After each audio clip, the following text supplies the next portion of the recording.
What's going on, guys, and welcome back to another edition of the Tactic Tester. We have had some unbelievable tactics on the tester at the moment, and today is going to be no different. We have another fantastic one on today. Last week we had Demand More FM and his asymmetric tactic, and we're bringing that back. Well, not that back, but we're bringing the asymmetric back with another creator today. But before we get into their tactic and break things down, let's remind you guys of the rules and the current state of our leaderboard.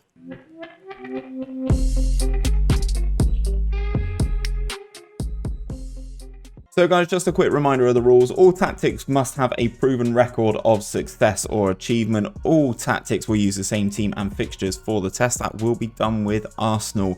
No transfers will be allowed to be made in either transfer window by the club. Tactics will be loaded in and the whole season will be simulated in one go, and all points, wins, goals scored and win percentage will be collected and displayed to find the best tactic out there. So as I mentioned, we've had some very good creators on this series so far. Let's take a look at our current leaderboard.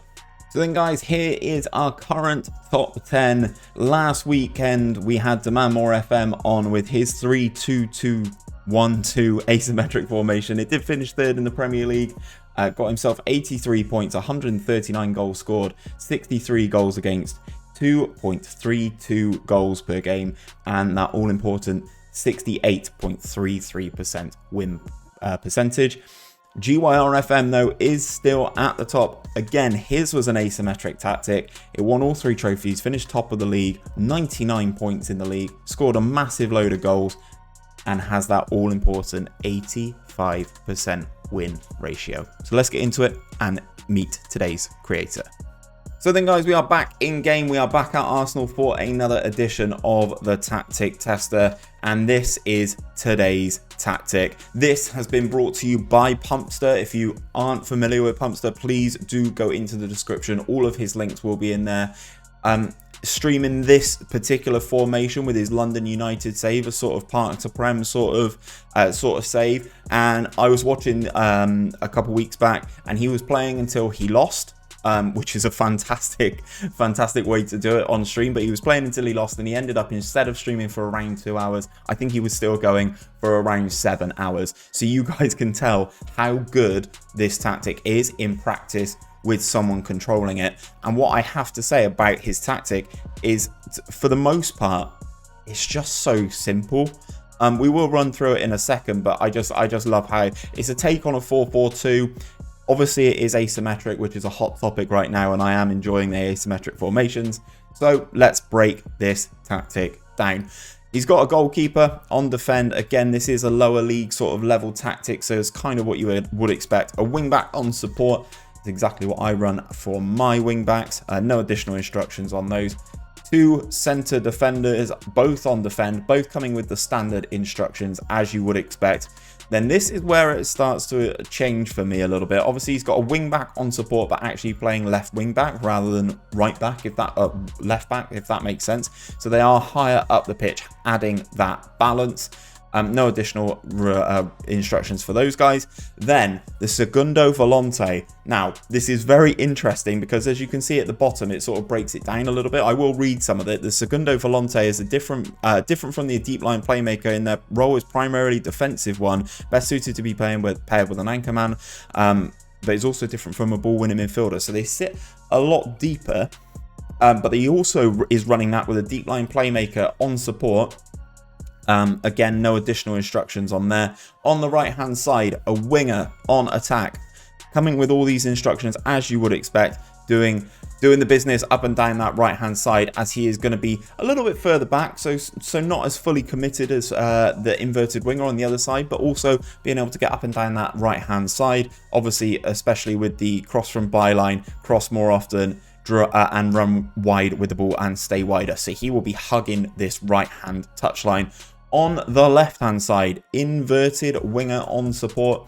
Again, sort of will be looking to cut inside with the ball as the instruction is already active. Again, you don't need to add any of these. Then he has the same as what I do. 2 advanced forwards up top on attack, as I believe that's their only option. It is their only option. Again, get further forward, move into the channels, just what you want from your 2 center forwards. But this is where the simplicity really does kick in, guys.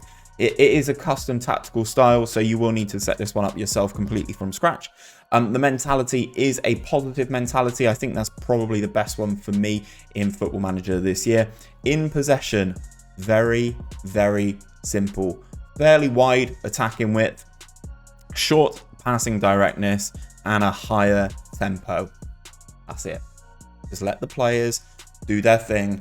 Just keep short passes at a high tempo, move the ball, etc, etc. In transition, all he has on is distribute to the playmaker. Obviously, he's going to have that Segundo Volante and the DLP in that sort of region. So get the ball into them and they will be the ones to make things happen. Out of possession, as you can see, higher line of engagement, higher defensive line, standard defensive width, and a more urgent style of pressing intensity. As we do before we get into this season and we simulate everything, I will just do a random quick pick just so you guys can see who will fill these roles for Arsenal. On the quick pick then, we've got Leno in goal, Bellerin holding, Gabriel, Thomas Partey coming in as that Segundo Volante, looking to see how he gets on in that role. Kieran Tierney is a very well suited to this left wing back role. Dani Ceballos is the deep lying playmaker. Willian on the right, Saka on the left, and then obviously the powerhouse of Lacazette and Pierre-Emerick Aubameyang up top. We will now simulate the season, guys. We will be back at the end to see how this 4-4-2 asymmetric tactic gets on. So it's the end of the season, and what a season I can see that Alexandre Lacazette has had 53 goals for the Frenchman in all competitions. I think this is going to be a very good season. As you can see, Arsenal finished in 4th behind Liverpool, Manchester City and Manchester United, knocking Chelsea out of those top spots. But what I have noticed is that incredible goal difference of 57. It's better than the two clubs above them, a lot better than everyone else below them. So I have a feeling, guys, considering Lacazette's got 53 in all comps, I think this is going to be a very high goal scoring tactic. Lacazette with the highest average rating, as you would expect for someone with 53 goals. Saka with the most assists in 21. That 21 assists is a lot, guys. It's a staggering amount of assists. Lacazette with 12 player of the matches as well. Gabriel with 10 yellow cards, but no red cards this year. That's probably because David Luiz and Xhaka would have probably played less minutes in this formation, which I think is a good thing. So, first and foremost, over to the competitions tab. That, as a competitions tab, looks like this is going to be a good tactic. Winners in the Community Shield, obviously we don't read too much into that, but it is nice to pick up that early trophy. Knocked out in the semi-finals by Watford in the Carabao Cup, but they still got to the semi-finals. Knocked out in the semi-finals of the FA Cup by Liverpool, and beating Lazio in the Europa League to win the Europa League whilst finishing 4th. I think this is a sensational season for Arsenal. So, let's go into the schedule. Let's filter these down competition by competition. So, first things first, Community Shield, 5-5 draw with Liverpool at Wembley, and Arsenal winning that one on penalties. Fair play. Always good to get a sort of open goal scoring game to kick the season off. I'm sure it would have been really, really good to watch that in Wembley if people would have been able to. And then we go into the Carabao Cup. So, holy cow. So they took on Harrogate in the first leg. Harrogate, not the best team, but they did score 11 though. Willian scoring 4, Eddie Nketiah 2, Aubameyang 2, Lacazette 2, and an own goal. Really, really handing it out to Harrogate. In the next round, they took on Championship side Brentford, beat them 5-2, scored 5 against Southampton as well. As you can see, guys, this is really setting the tone. Then we have a 2-2 draw with Watford at Vicarage Road, and then unfortunately losing on penalties this time out. Who missed? Ceballos and Bellerin. Ben Foster obviously coming up trumps there, but as you can see, looking at the match statistics, 18 shots for Arsenal, 11 on target, 2.76 xg. They should win this game in the 90. It shouldn't go to penalties. They will be a little bit hard done by with that result. Now let's check out the FA Cup, see what their run's been here. And that's that sometimes in these simulations, obviously we can't account for cup games, but as you can tell, they've not had it easy in the FA Cup. So they take on Watford in the third round. For the first round, they will appear in, getting the 2-1 result there, beating them, going into the game against Spurs at the Emirates, absolutely dominating Spurs. Another 2 goals for Lacazette there. Then they get kind of lucky in the 5th round. They do get Lincoln away. That is an easier game. 𝘼𝙗𝙗𝙤𝙪 getting the business done there with his brace. Then they get Manchester United in the quarterfinals. They beat Manchester United 3-1 at home. Again, a very, very good result. Another brace for Lacazette and a goal for 𝘼𝙗𝙗𝙤𝙪 before unfortunately taking on Liverpool at the semi-final stage at Wembley. And we all know how good Liverpool are in Football Manager this year and last year. And they probably will be next year. Unbelievable to get to this stage, and you can kind of understand them being knocked out by Liverpool. Well, they won the Europa League. Let's have a look and see how they did it. Sort of coasted through the group stage as you kind of would expect. That's a very, very easy group. 7-1 against Sparta Prague. I don't know who this team is, but they've absolutely handed it to them. 7-3 in that tie as well. Great group stage.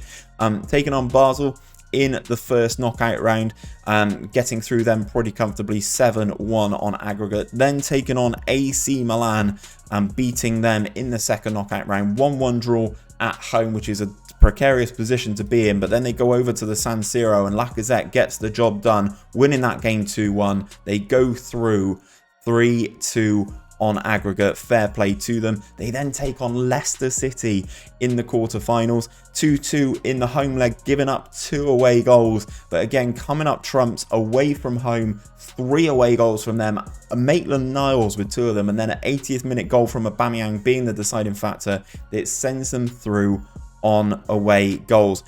Semi-final first leg, Krasnodar again giving up an away goal to the opposition, but getting the job done in the away leg, doing it hard, and I appreciate that. Doing it the hard way, sorry, not doing it hard, Jesus. Anyway, getting the job done. Lacazette and 𝘼𝙗𝙗𝙪 with the goals there, and then extra time required to beat Lazio, and it looks like an own goal from the Lazio goalkeeper is the deciding factor. Tomáš Strakosha putting that in his own net in the 112th minute. It was 1-1 going into after the 90 minutes. Rob Holding's goal cancelled out by Ciro Immobile. Lacazette put Arsenal back in the lead, but that one was cancelled out. SMS getting injured on the 116th minute just after the goal's gone in as well. Interesting formation from Lazio, pretty defensive, but again, this asymmetric 4-4-2 seems to have done the business. They also finished inside the top 4 in the Premier League. Let's take a look at that and see how that goes. Some unbelievable results to start the season here. 5-0, 5-1, 5-0, 4-0, 4-1, 9-3. 9 goals against Southampton. Oh my god. And Nketiah with 4. Lacazette with 3 as well. Some sort of dodgy results in here. The 3-3 with Crystal Palace. You'd like to avoid that if you possibly can. I will say clubs like Crystal Palace, clubs like West Ham, they are banana skins in these simulations. Losing 3-1 to Tottenham away from home will be disappointing. They get things back on track though. Absolutely rail Burnley 7-3. This tactic scores a boatload of goals. Beat Man City at home 5-0. Obviously you can see here Aymeric Laporte was sent off in the first half. It was already 3-0 Arsenal by that point, so that's game, set and match. In the return fixture, they lose that game 4-3. Another sending off for Man City. Rodri getting sent off this time, unable to get it done against 10 men. Nice little run here in January. Southampton returning the favour with the 3-1, sort of trying to get some respect back from the 9-3 earlier on in the season. Nice little run here. Losing to Wolves is disappointing, but the rest of the results in February very good. Beating Manchester United, Sheffield United, West Ham, as I said, this is a usual potential banana skin in these simulations. And beating Newcastle. Moving towards the end of the season, losing to Liverpool again, nothing to be sniffed at, but also still scoring a lot. It's requiring Liverpool at full strength to get this job done. Drawing with Burnley, unfortunate. Losing to Newcastle. Callum Wilson, we all know how good Callum Wilson is. If you watch any of the showdowns, you know how good he is in Football Manager. Losing 4-1 to Liverpool at Anfield. Yeah, is what it is. Beat Brighton, beat Everton, beat Villa towards the end of the season, then 3 defeats to end the season, back-to-back against Chelsea, and then losing to Manchester United on the final day of the season. If we take a quick look at the squad, As you can see, goals are plenty in this one. Let's sort them by goals. 𝘼𝙗𝙤𝙪 with 53 goals, 𝘼𝙗𝙗𝙤𝙪 with 35, 𝘼𝙗𝙗𝙤𝙪 with 29 goals as well. I'm just intrigued to see how he's developed as a player. He has developed very, very nicely as a player. His pace has gone up, his anticipation, his mentals are all going up. Obviously, as a result of an unbelievable season at Arsenal. Fair play to him. I think he's asking, he wants a new contract. That's fine. If we were playing, he would get that. Willian with 18 goals. Then you go into a numerous number of players with single figures. In terms of assists, Saka coming up on top with 21. Reiss Nelson also chipping in with 18, 16 for Willian, 15 for Kieran Tierney, 14 for 𝘼𝙗𝙗𝙪, 𝘼𝙗𝙗𝙪 with 13, 𝘼𝙗𝙗𝙪 with 12. That is an unreal season for 𝘼𝙗𝙗𝙪. Let's just take a look at his season, shall we? 58 appearances, 53 goals, 12 assists. That is an absolute staggering goal contribution. He has had a very, very good season at Arsenal in this asymmetric 4-4-2. If we go into the team report and we go into the analyst report, general performance, as you can see, they're absolutely blitzing the goals per game, coming out at around 3. With some of the others in the other competitions, I think it will be sort of in and around that 3 mark in terms of goals per game, which is absolutely ridiculous. Absolutely smashing the Premier League average, especially with shots as well. Scoring, let's take a look at that. Effective from through balls, doing very, very well. And look at this, aggressive and clinical, almost 19 shots a game there for Arsenal on almost a 16% conversion rate is very, very good. They're clinical than a lot more teams, but they are also managing a lot more shots. In terms of conceding, this is probably where it would need to be tightened up, and I'm not sure if that's the tactic or if it's just Arsenal's liability at the back. Conversion rate for the opposition, almost 13% on around 12 shots faced. I can see more goals than we would expect from the number of shots that they face. So maybe it is an Arsenal thing rather than this tactic. If we move into the formations, as you can see, used for the last 50 games, plus 54 clear-cut chances created for and against. And in terms of formations faced, it's absolutely decimated the 4-2-3-1 wide, which again is one of the most popular formations in Football Manager this year. So definitely one for you guys to look at. I personally think Pumpster's done fantastic with this tactic. Let's get into the leaderboard and see if he falls onto the top 10. Be back in a sec. And I said in the video that I thought this would be a very high goal scoring tactic, and it was indeed. Pumpster comes into the top 5 then with his 4-4-2 asymmetric. It did pick up 2 trophies, finished 4th in the Premier League with 76 points, scored a ridiculous 199 goals throughout the course of the season. It did ship 91, but as I said, liabilities in the Arsenal defence, as we have seen previously, coming in with an average goals per game of 3.16. That is the highest we've seen in a long, long time. So fair play there, and coming in with that 71.43% win ratio. Well done, Pumpster. So guys, that is another edition of the Tactic Tester done and dusted. If you would like to be on this series and put your tactic to the test, then make sure you join the Discord. That will be the top link in the description. Come into my Discord and we can get your submission in there. We can get your tactic on this series and see if you can knock 𝘼𝙗𝙗𝙪 off the top of the leaderboard. But that is where I'm going to leave things for today, guys. If you have enjoyed it, don't forget to drop a like on it. Don't forget to go out and check out Pumpster. As I said, all his links will be in the description. Subscribe if you are new around here. Ring that bell so you're told every time I upload a video. And until next time, guys, take care, and I'll see you on another one very soon.